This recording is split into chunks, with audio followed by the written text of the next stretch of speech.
தமிழ் சேனலை லைக் பண்ணுங்க, சப்ஸ்கிரைப் பண்ணுங்க, பெல் ஐக்கனை கிளிக் பண்ணுங்க. அதுக்கப்புறம் நாங்க போற நோட்டிபிகேஷன் உங்களுக்கு வரும். தேங்க்யூ. வணக்கம் மக்களே, வெல்கம் டு ஐடியா தமிழ். இந்த வாரம் என்ன பார்க்க போறோம்னா ஆப்ரிக்கன் ஃபூஃபு, அதாவது நம்மளுடைய கப்பக்கிழங்க வச்சு சூப்பராக ஒரு டிஷ் பண்ண போகிறோம். இதுக்கு கப்பக்கிழங்க குட்டி குட்டியாக கட் பண்ணி தண்ணியில் ஒரு 3 நாள் தண்ணியில் அலசிடணும்.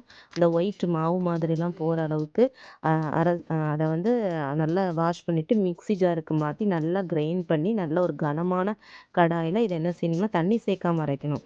இதை வந்து நம்ம அந்த கடாயில் மாற்றிட்டு இதுக்கு தேவையான அளவு நம்ம உப்பு போட்டுட்டு நல்லா கிண்டிக்கிட்டே இருக்கணும். அல்வா பதத்தையும் தாண்டி கம்மு பதத்துக்கு வரும். சிம்மில் வச்சு தான் கிண்டணும். கிண்டினதுக்கப்புறம் இது வந்து எப்படி ரெடி ஆயிட்டு அப்படின்னு பார்க்குறதுக்கு ஒரு கிண்ணத்தில் தண்ணி வச்சுட்டு அந்த தண்ணியில் நம்ம கையை முக்கிட்டு இந்த நம்ம செஞ்சு வச்ச டிஷ்ஷை வந்து எடுத்து பார்த்தோம்னா நம்ம கையில் ஒட்டவே ஒட்டாது. அப்போ தான் இது கரெக்டான பதத்தில் இருக்குன்னு அர்த்தம்.